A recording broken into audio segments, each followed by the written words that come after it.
Please welcome the Vice President and Distinguished Engineer of Compute and Networking, Amazon EC2 at AWS, Anthony Liguori.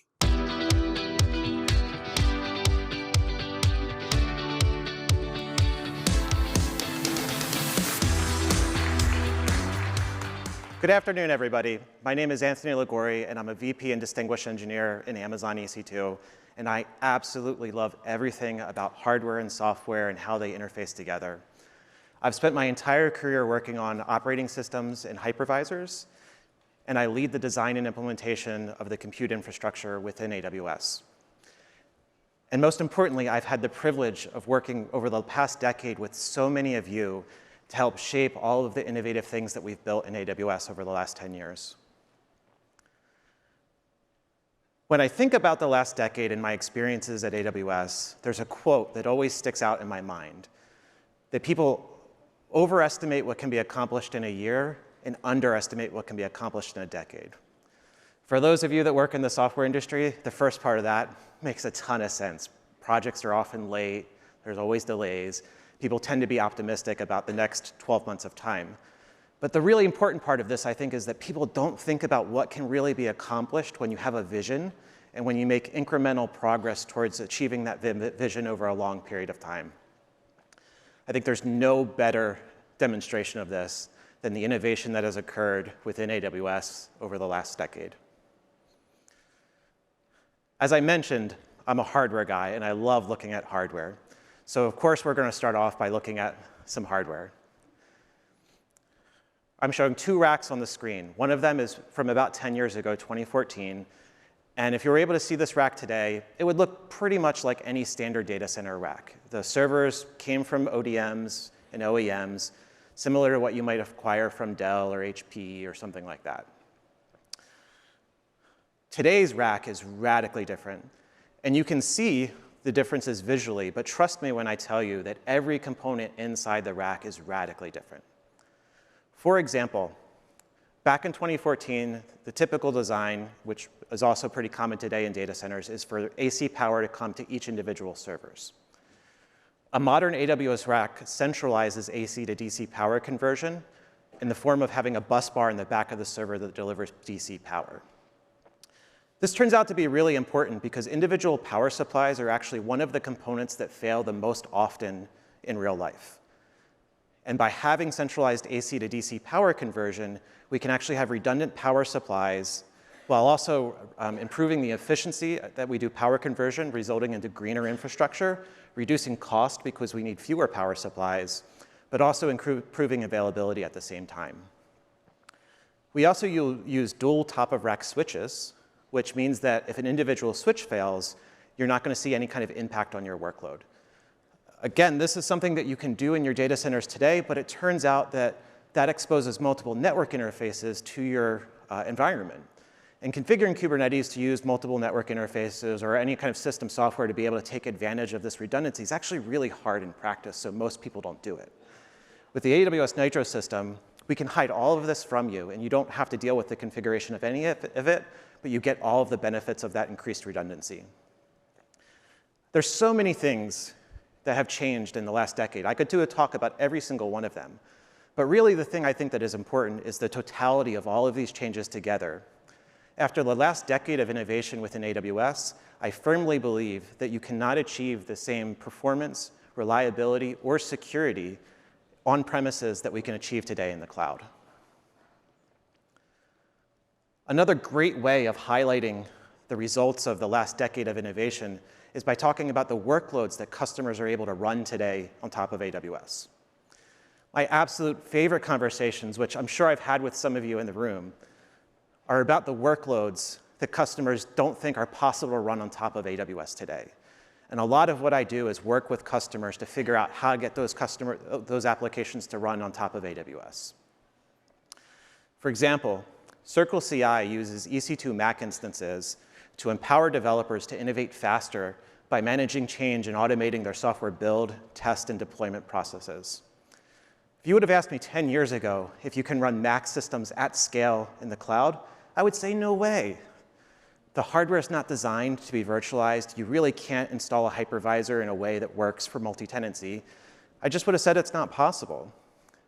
But thanks to EC2 bare metal instances and the AWS Nitro system, we've actually been able to virtualize Mac servers at scale, and customers like CircleCI have been able to transform the way they operate by achieving greater scalability and flexibility by being able to use on-demand capacity.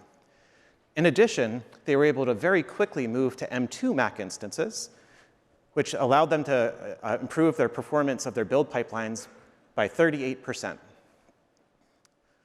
Another customer, Nasdaq, one of the premier platform services for global capital markets, approached us many years ago asking about migrating their security exchanges to the cloud. This is a workload that is notoriously difficult to virtualize. In fact, if you would have asked me 10 years ago, I would have said it is impossible to virtualize. The customers of Nasdaq measure latency in nanoseconds. And if there's nanosecond level jitter and latency or performance of the application, that's a deal breaker for them. These are high frequency traders, folks that are really counting on latency as a core advantage. That said, today, Nasdaq is actually running multiple of their security exchanges on top of AWS, and they're planning on moving all of their security exchanges to AWS. And this is thanks to EC2 bare metal instances and ultra-low latency outposts. When Lambda was launched a decade ago, it was extremely unclear whether or not it could be used to build applications that could scale to very large sizes and run entire infrastructure. However, today, Liberty Mutual, a global insurer and the 6th largest property and casualty insurer in the world, has adopted AWS Cloud and serverless technologies and improved their agility and allowed them to build these high-quality digital applications for customers. In fact, there's so much exciting things happening in serverless technologies today that I wanted to welcome Holly Mazrobian, VP of Serverless Compute, to tell you more about all of the specific innovations. Thank you. Thank you, Anthony. And yes, we pioneered serverless 10 years back because we know innovation comes with agility. We enable you to respond quickly to changing needs, new ideas, and new trends.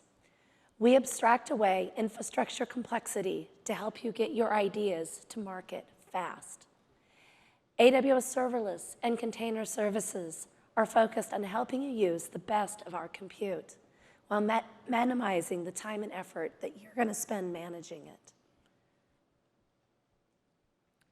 Our vision when we launched serverless 10 years ago was, and continues to be, to abstract the complexity of infrastructure management, to help you write less code with composable microservices, to drive higher performance, resilience, and security, and to architect for extensibility with all of our integrations. And we're continuously innovating in these areas. One such example is Amazon Elastic Container Service, or ECS. We were the first to launch an enterprise-grade container orchestration service back in 2014.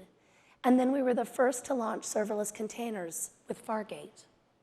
It's designed for simplicity and speed. From the start, we're actually decreasing the numbers of decisions that you make around compute, networking, and security configurations without sacrificing on security or features.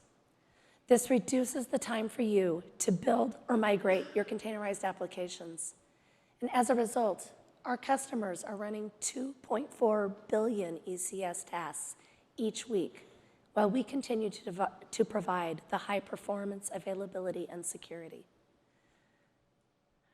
Similar to ECS, in 2014, we launched AWS Lambda, the first serverless compute service. Lambda runs code as functions in response to events. You bring your code, and we do everything else for you.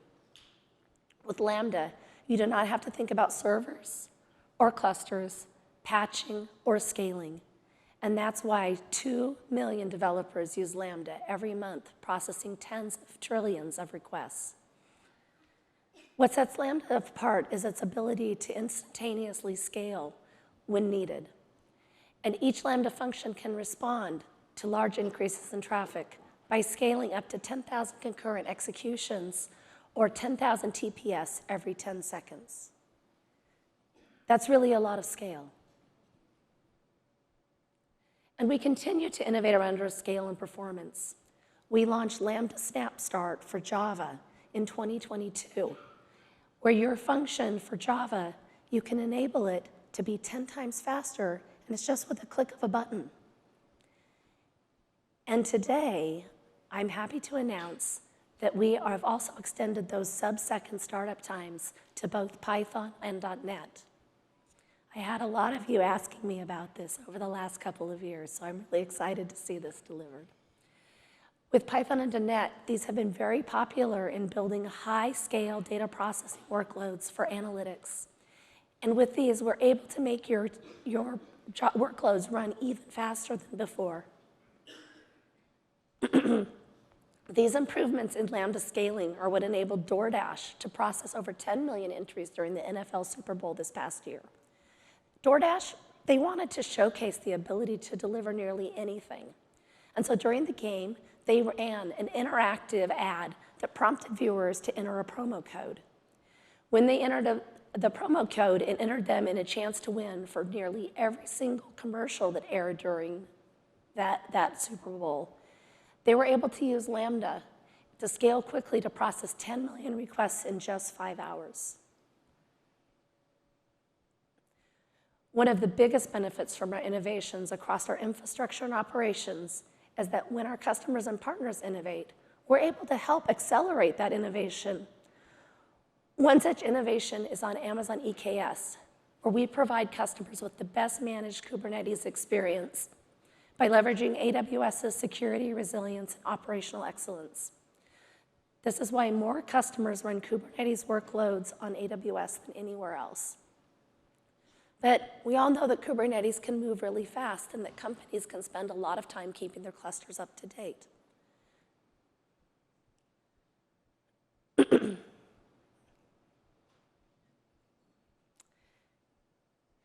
With Amazon EKS, our mission is to help you simplify your Kubernetes operations by taking on much of the heavy lifting of infrastructure management so you can focus on tasks that drive your business.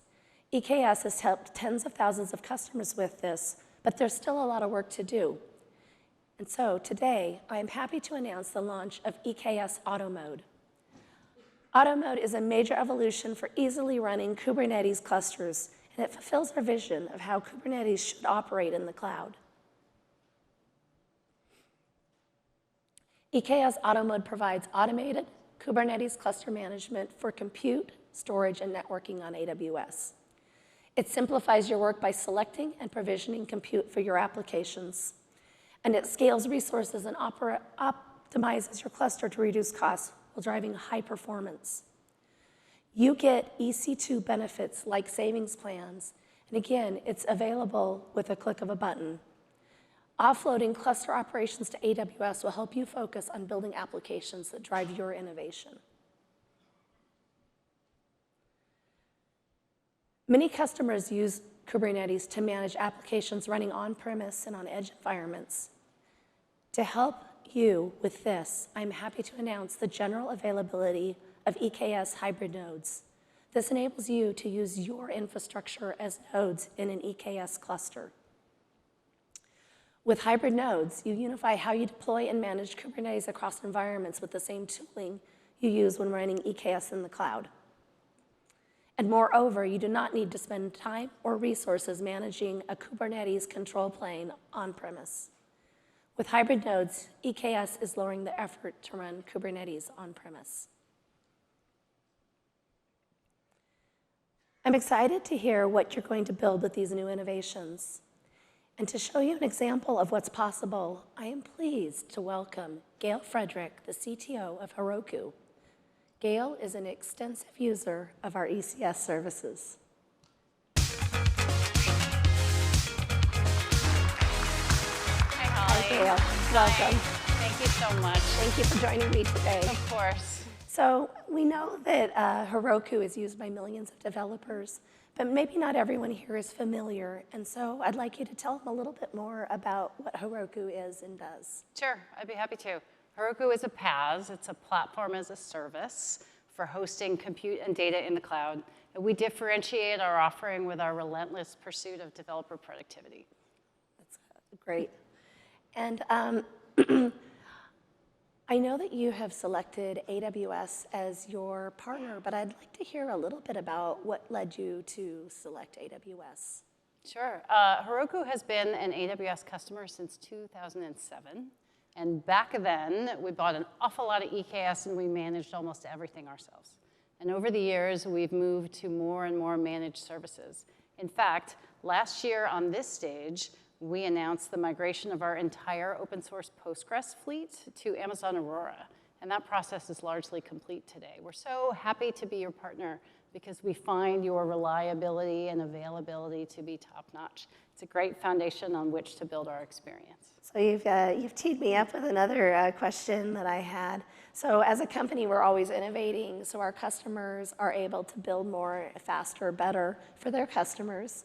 Can you tell me a little bit about some of the recent innovations that you've made on the Heroku platform? Sure, I'd love to. Today, we're happy to announce the pilot release of Heroku's next generation platform. This is important to us for 3 reasons. First is a total rebase of our platform based on cloud native standards. As I said, Heroku was founded in 2007. That predates almost all cloud native standards. So using EKS now, we're able to rebase for a modern platform that will innovate on for decades. Secondly, we're announcing the release of .NET as a programming language, fully supported on the Heroku platform. And lastly, we're using AWS Bedrock for a pirate release of managed inferencing and agent developing on the Heroku platform. Big day for us. Thank you so much for your partnership. A lot of great launches and announcements. So the last thing that I wanted to ask you about is, you heard me talk about some of our launches here, and I'm really interested to hear how these will benefit you, in particular EKS Auto Mode, especially since you were referencing your use of EKS. We're really excited about EKS Auto Mode. I think for your customers who are running Kubernetes clusters at scale, the managed Kubernetes offering is so important for productivity. I'm really excited, and congratulations. Thank you. Thank you. So thank you for sharing your journey with Heroku. It's really impressive. And we're committed to continuing to support you and your innovation. And Thanks I for really your appreciate partnership, it. Holly. Yeah, I thank you. appreciate it. Thank you. And with that, I'd like to welcome Anthony back on stage to talk about some more innovations in compute. Thank you.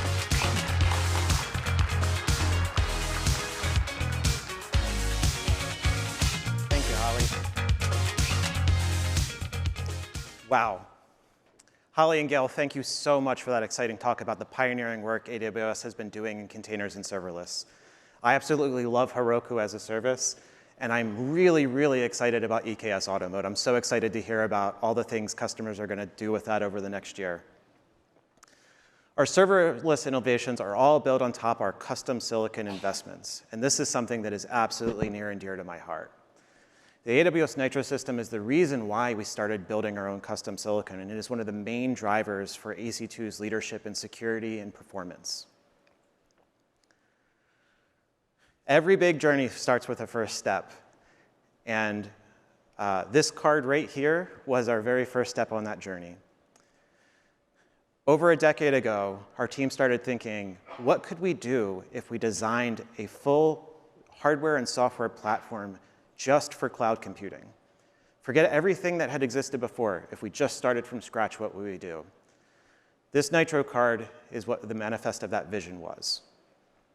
With the AWS Nitro system, we envisioned a way to move all of the overhead of virtualization off of the host machine and recoup all of those resources for customers and to improve security.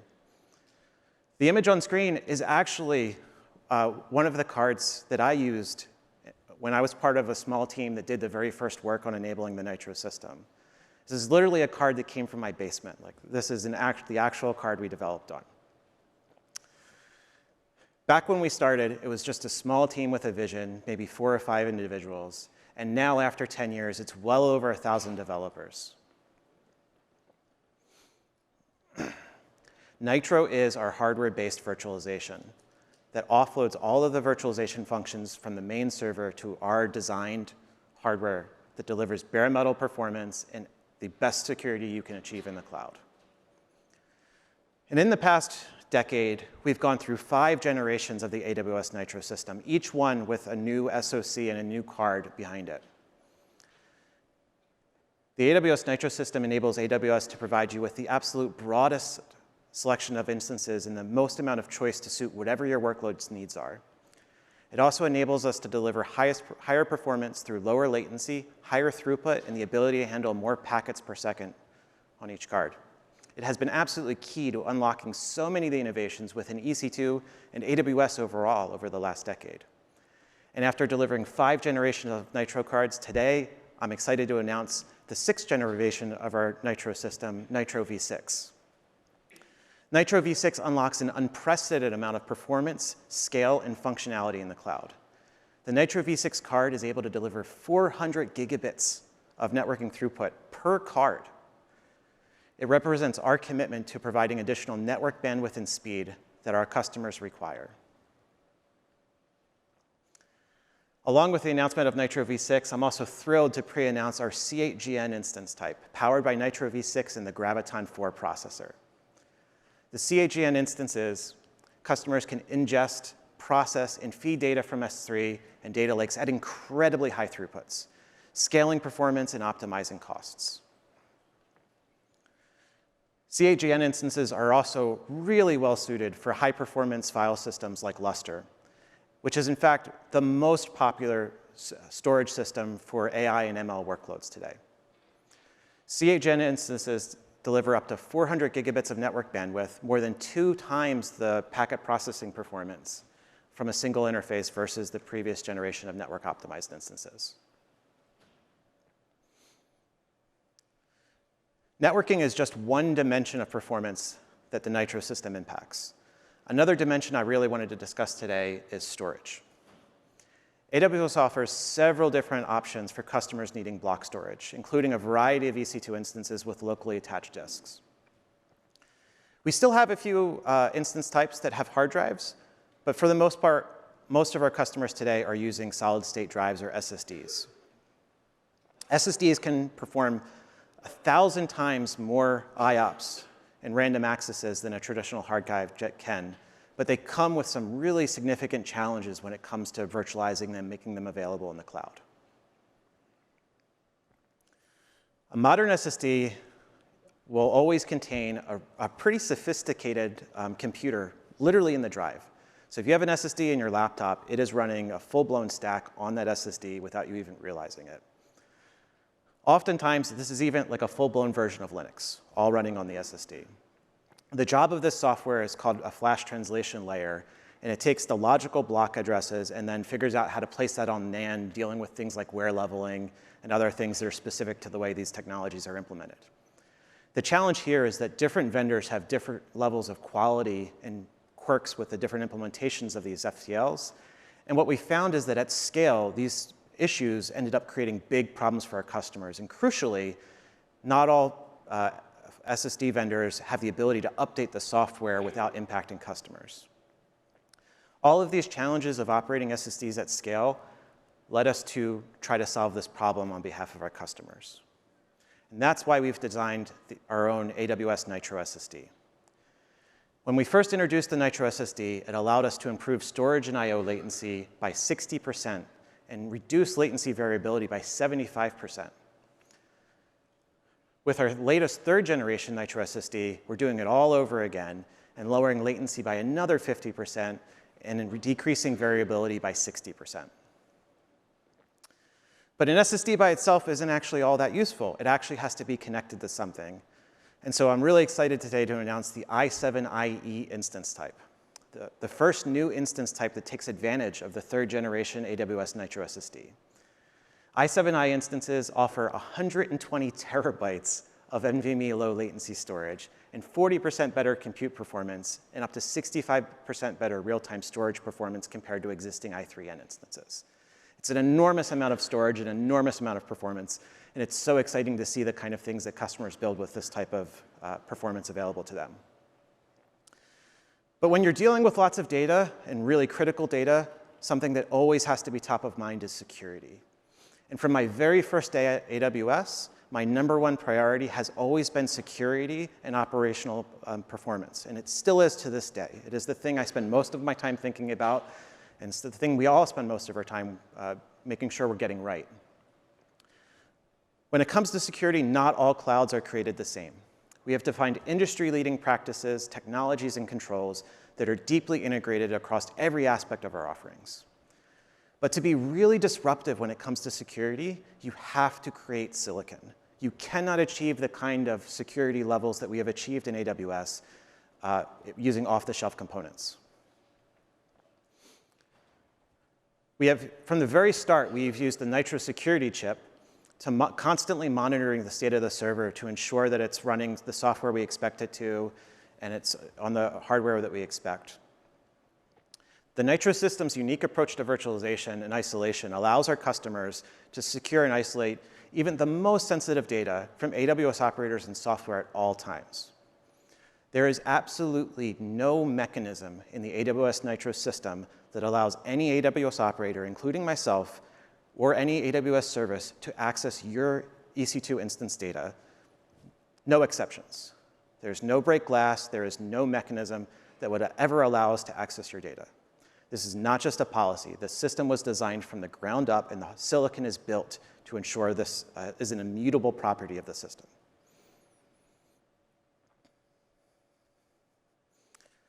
And while our existing Nitro cards and the existing Nitro system is packed with security features and capabilities, including measured boot, attestation, PCIe ID encryption, DDR memory encryption, and a built-in security service unit, we've taken this even further with the 6th generation Nitro system.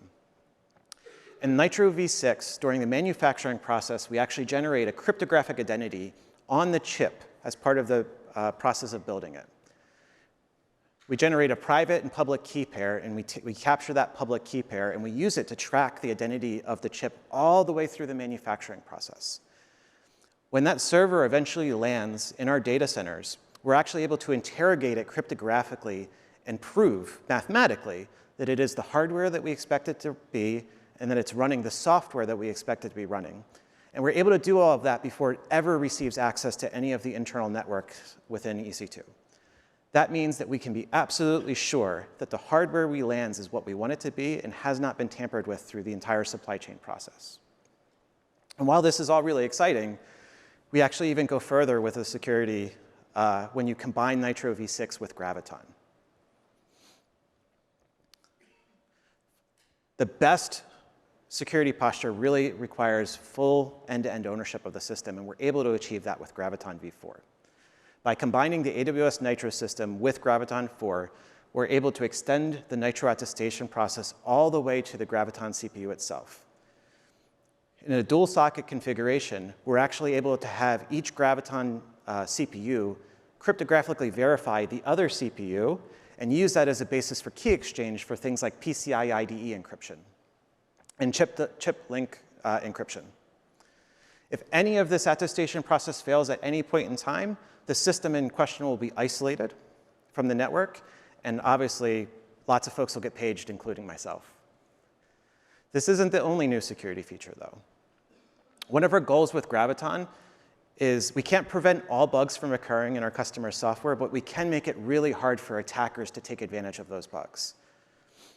And with Graviton v4, in addition to encrypting all the physical interfaces, including DRAM, PCI, and chip-to-chip links, we also have new capabilities such as pointer authentication, branch target identification, and protection against return-oriented programming and jump-oriented program attacks. We have always disabled SMT on Graviton, which has eliminated entire classes of speculative execution vulnerabilities from Graviton. What this means is that you can focus on building your software and worry less about whether or not attackers can affect your workload. The best part of this is that with Graviton 4, you don't have to trade any cost or performance to get all of this security functionality. It's built into the system, available in all instances built on top of Graviton.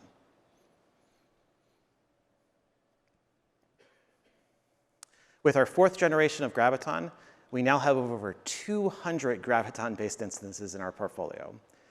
And with each generation, we continue to deliver new innovations and significant value for our customers. The 4th generation continues this momentum and delivers even more. It is the most powerful and efficient Graviton processor to date. With Graviton 4, we support a multi-socket configuration, allowing 2 CPUs to be connected together in a coherent manner. And this allows us to provide up to 30% better compute performance, up to 192 vCPUs, and up to 1.5 terabytes of memory in a single instance. This is 3 times the amount of vCPUs and memory that was available in Graviton 3.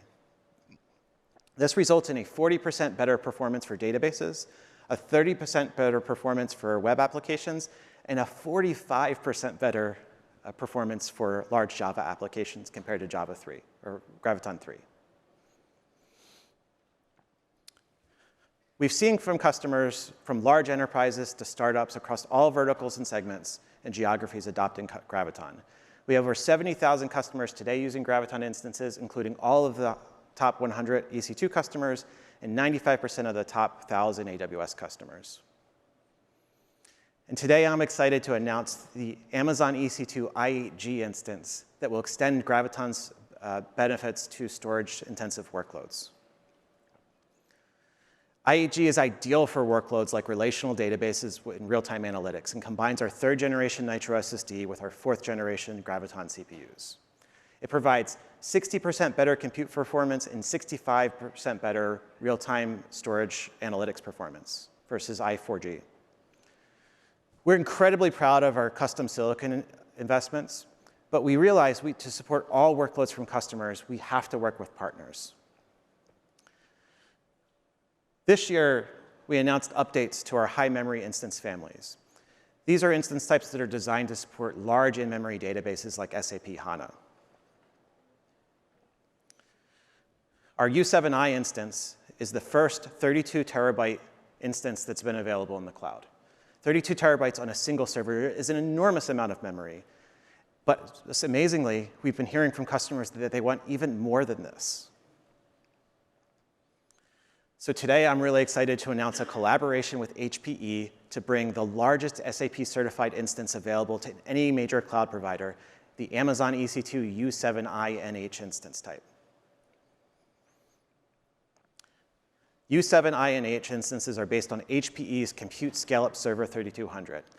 It offers 16 sockets with 32 terabytes of memory and 1,920 vCPUs. Enormous number. What makes U7i NH the most exciting is that we can bring now the largest SAP-certified workloads into the cloud with absolute confidence in all the benefits associated with running on the Nitro system.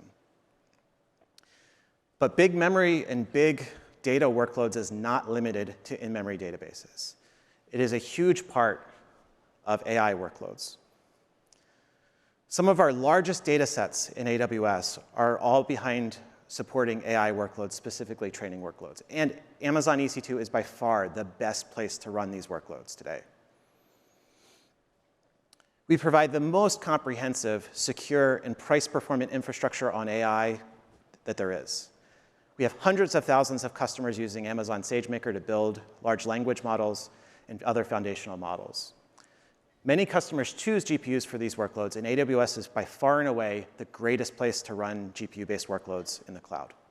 We have a 14-year history of collaborating very closely with NVIDIA. In the last year, we announced the G6, G6E, and P5e instance types, powered by the NVIDIA L4, L40S, and H200 Tensor Core GPUs. We are also working very closely with NVIDIA to bring the Grace Blackwell Superchips GB200 to AWS to help customers train, fine-tune, and deploy foundation models in advanced generative AI. We will continue to build optionality for our customers in AI. And I'm very excited today to announce the P5en instance type. While we launched P5e with the H200 instance, or H200 GPUs earlier this year, P5en adds the Elastic Fabric Adapter version 3, which offers 35% better latency compared to the previous generation of EFA. P5en instances will be available immediately in the form of EC2 Ultra clusters, and customers can scale out to thousands of chips on a non-blocking 10 petabit network. Elastic Fabric Adapter is critical to low latency applications. Using EFA, you can attach an interface to your instance and bypass the Linux kernel entirely to get the lowest possible latency that you can achieve. These tightly coupled ML applications deeply depend on the latency between nodes. And EFA enhances the performance of instance communication for these critical applications. Critically, EFA works on the existing AWS network, and unlike other types of technology, is not limited to a relatively small scale. You can use EFA across multiple data centers and in a large environment. For most applications, as long as you're using relatively modern versions of frameworks like OpenMPI or Nickel, your applications will just work with EFA. It doesn't require any additional work on your part. When it comes to real-world performance for AI workloads, the thing that actually matters the most is something that's referred to as collective performance. This is a special set of algorithms that these different types of workloads use that typically rely on having the same compute run across many, many GPUs, often thousands, and then the results of that be redistributed across all of those GPUs. The challenge with this type of algorithm is that it has to wait for all of these different devices to complete the work they're doing, and then communicate across all of them to sort of quiesce together so they can redistribute the results to everybody.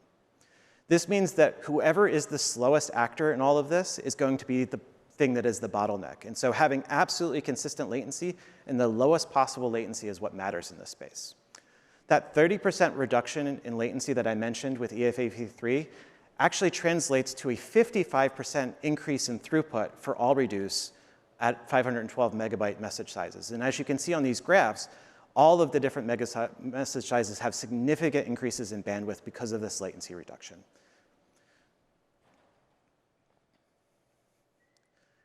With EFA, we can achieve single-digit microsecond latencies between two instances. And at that level of performance, what actually starts mattering a lot is the speed of light.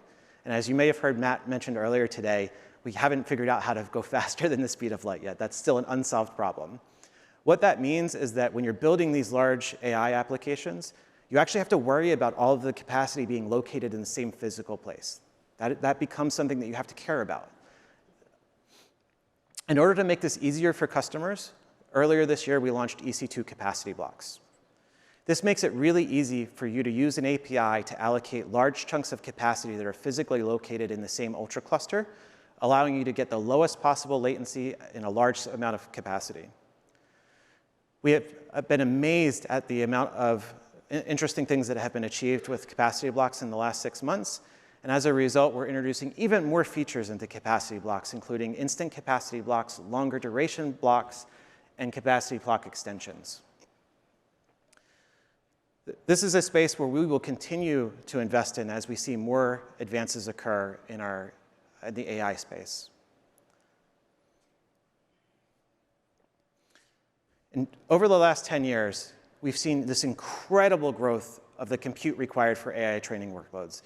And it's really hard sometimes to even express to people how large this infrastructure is. A typical large training cluster today, including ones that run on top of AWS, consists of about 100,000 NVIDIA H100 GPUs. If you are looking at a rack of H100 GPUs, it's about this tall. And if you took every rack required to support a cluster like this and you stacked them on top of each other, it would actually be significantly higher than Mount Everest. This is one cluster of compute. This is one single cluster for one job. It's an amazing amount of capacity. It turns out that operating capacity at this scale for a single workload is no small feat. As you scale from a single server to a rack, to a data center, to multiple data centers, the resiliency of your infrastructure becomes absolutely critical to making these workloads be successful. In the industry, the amount of time that you're actually able to use a cluster like this versus the downtime that you have in the cluster is typically known as good put. And when you're running hundreds of thousands of distributed training jobs across these large clusters, a single failure of a single GPU will actually halt the entire job. One GPU fails out of 100,000, everything stops. Until you can actually restore the cluster, that's just downtime for the cluster, and that reduces your good put. There's 3 things that generally influence good put. The first is the node failure rate, how often you get GPU failures or instance failures or something like that. The second is how long it takes for you to actually restart the training job after that failure has occurred. And the third is the checkpointing time. Because you can't avoid failure, all of these jobs will periodically stop, save the state of the job somewhere durable like S3 or Lustre, and then resume the job. And then that way, if an individual node fails, they can restore to the previous backup or previous checkpoint and keep going. But that's all time lost, and that's all good that ends up being lost. To put this in perspective, with 16,000 H100 GPUs, for every 0.1% decrease in failure rate that you see daily, that will translate to a 4.2% increase in goodput. So the improvements in availability actually have disproportionately high improvements in the ability for the cluster to make progress. In practice, in a 16,000 H100 cluster, this is worth $200,000 per day for a customer. That 0.1% improvement in failure rates. This is a huge focus area of ours within EC2. We spend a lot of time making sure we have the most resilient infrastructure possible to help train these models. And I fundamentally believe that the next frontier of AI is not going to be based on science or anything like that. It's all about building larger clusters that can actually be available enough to support these workloads. And as these clusters grow, another practical challenge customers have is cost. They want to find ways to increase performance on a per watt basis or on a per dollar basis. And this is a big part of why we have built Trainium and Inferentia, our purpose-built AI chips for training and inference. As we start talking about Trainium, I think it's super important to understand why we've decided to develop our own AI chips. We build our own chips because we believe it directly leads to customer value. This is because we get better speed of execution. The same set of folks that are building the actual silicon, the low-level RTL, building the hypervisor, building the high-level machine learning frameworks, they will all work together as one team.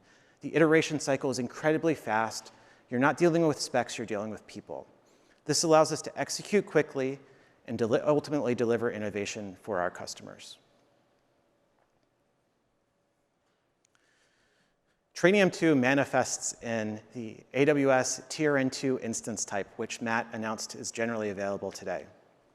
Each Trainium 2 instance features 16 Trainium 2 chips connected with our dedicated high bandwidth, low latency interconnect Neuron link.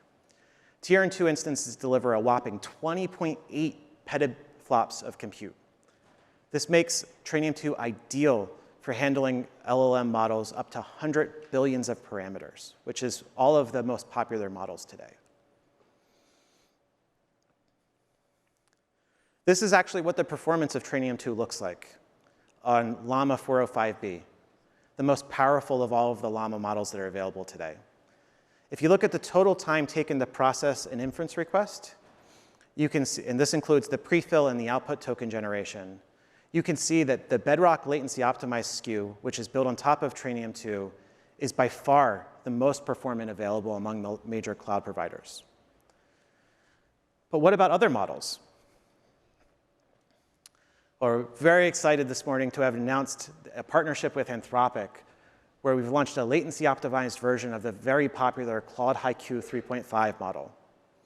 Depending on the request, the latency-optimized Haiku 3.5 can run 60% faster than our standard Haiku 3.5 offering and is the absolute fastest way to consume Haiku anywhere today.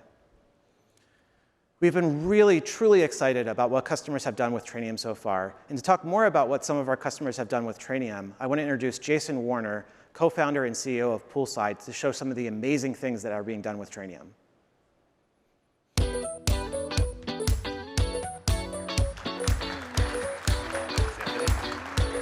Thanks, Jason. So can you tell us a little bit about Poolside? Sure. So hi, everybody. I'm Jason Warner. I'm the co-founder and CEO of Poolside. Prior to this, I was a CTO at GitHub for a couple of years, and now we're building next-generation AI for all of software and all developers in the world. That's awesome. Can you tell us more about how Poolside works? Certainly. So what we do is we build frontier AI, foundation models from scratch. We deploy into customer environments, and then we fine-tune on customer data inside their environments. And so, all the security, all the privacy, all the general things that you would think you'd want if you're a large enterprise, kind of have your cake and eat it too scenario for what AI is these days. That's awesome. So we started working together about a year ago. What were some of the challenges that you faced as you were getting started? Well, the most clear thing that has always been a challenge for anybody who's building frontier AI is scale. Getting access to GPUs, scaling, failure rates, all the things that you've just been talking about. And so it started out with 1,000 GPUs. Now we've, thanks to AWS's EC2 Ultra clusters, we're now up to 10,000 GPUs. Amazing. And I'm happy to say, in that collaboration, we've seen the lowest failure rates in the industry. Amazing. But that scaling, it just wasn't about the actual hardware, right? There's more to it, right? Oh, certainly. So it's very important because of the way that we go to market. We're going to market inside customer environments that we have to kind of meet the customer where they are. So wherever they want to install this, whether it be getting access to Poolside via Bedrock or an EC2, how they want to consume it and how they want to run these instances and these models. So it's very important that we get access to the places in which the customer needs to get access to their own models. That's great. Can you walk me through what your journey was with getting started with Trainium and getting your models working on Trainium? Yeah, so effectively you have two different paths, and we went down both paths. So the first was migrate our code and get it working on Nickel with the Neuron SDK. So that's one. And then the other is we worked with a partner who we've been very happy with, ZML using OpenXLA, and we wrote our own, we wrote it once on there and we compiled to multiple hardware instances. Amazing, amazing. One thing I will like to note is that we saw an immediate 40% price performance improvement, as well as 50% improvement in performance moving to Trainium 1, from Trainium 1 to Trainium 2. That's awesome. Can you show us a little bit of what Poolside is? Certainly, that's Poolside right there. As you can expect, it's kind of what you would expect from the field. What you're seeing right now is our code completion, which is industry standard, but also probably the fastest in the world. We're using a non-transformers-based architecture. And then moving over here, you're going to see Poolside in the chat, as you would expect. Now, all this is running on Trainium behind the scenes and in the customer environment. Been fine-tuned on customer data, ragged on all of their contexts and instances. But it's pretty happy with where we've gotten to this past year. What you're also going to see here pretty soon is the way in which we've compiled this behind the scenes to get running on Trainium, working with the collaboration with folks. And this was an effort. Let's just put it that way. It was an effort, and we have had a lot of collaboration with your team, and the Annapurna Labs team has been spectacular in helping us get this running. So one thing that we couldn't be happier about is that collaboration. And then here you see the ZML compiling down. That's great. And so what's next for Poolside? So one, we're going to continue the deep collaboration. We got to go further. We got to go farther. But also happy to announce that we're formalizing the arrangement that we have together with AWS and offering Poolside as a first-party offering in AWS. So that means that all the customers of Poolside can get access to Poolside today via AWS as they would any other service. And then obviously we got to extend that and put Poolside in more customer environments this year, just more and more places. That's awesome. Well, thank you very much, Jason. Thanks, Anthony. It's so exciting to see all the innovation happening in Poolside, and look forward to continue working with you all in the future. Same here. Thanks, everybody. Thank you.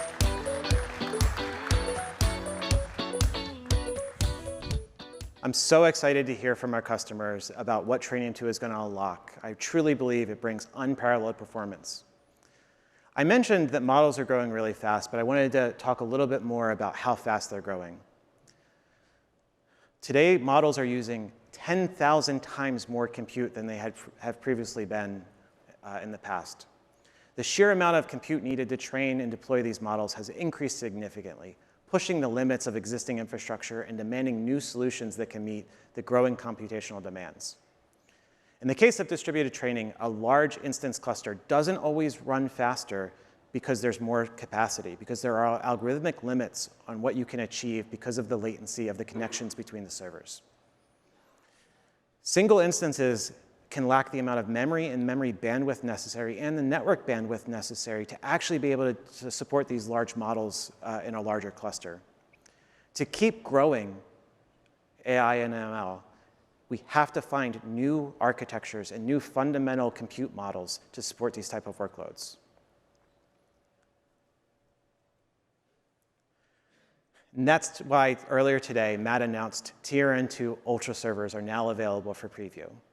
The TRN2 Ultra server features 64 Trainium 2 chips, fully connected with a low latency, high bandwidth inter-chip connect. An Ultra server supports 83.2 FP8 petaflops per Tier-2 Ultra server. They are the ultimate compute powerhouse for training and deploying models with hundreds of billions to trillions of parameters. And while a single Tier-2 Ultra server can deliver really fast inference for a trillion-plus parameter model, when you're training a large language model, you actually have to scale out across multiple Ultra servers to minimize the training times. These distributed training workloads require Ultra servers connected with low latency petabit scale networking.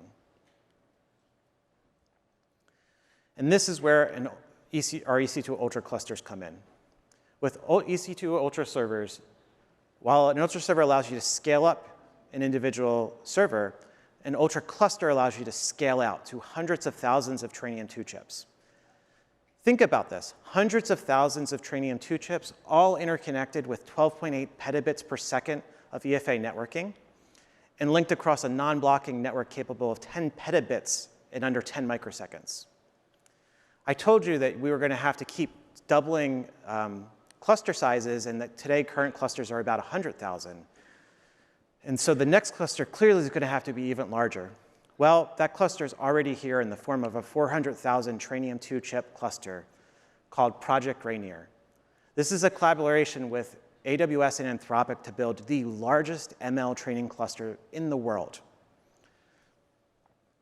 Earlier this week, Tom Brown, co-founder and chief compute officer for Anthropic, was on stage with Peter DeSantis talking about Project Rainier and all of the things we're doing behind it. If you haven't seen that, I highly suggest you go and you watch it. It was an amazing talk with lots of great details about it.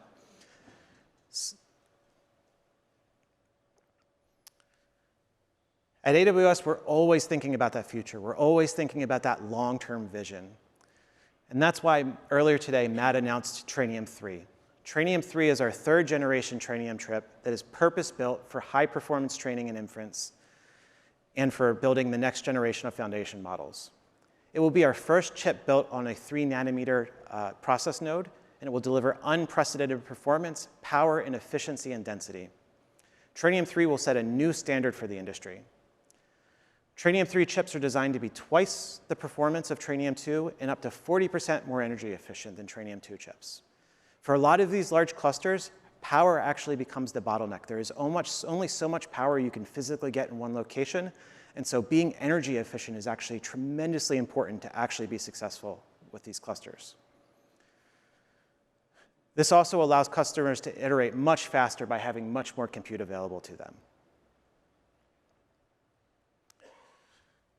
Looking ahead over the next decade, it's easy to constrain our thinking into what's possible today. But what the last decade has really showed us is that the only way to discover the limits of what's possible is to push beyond them, and that having a clear vision of what the future looks like and taking incremental steps is the way to get there. All of the things we talked about today are not just incremental improvements, but really are the first steps in the next amazing 10-year journey that I'm sure we're all going to do together over the next decade. Thank you all very much.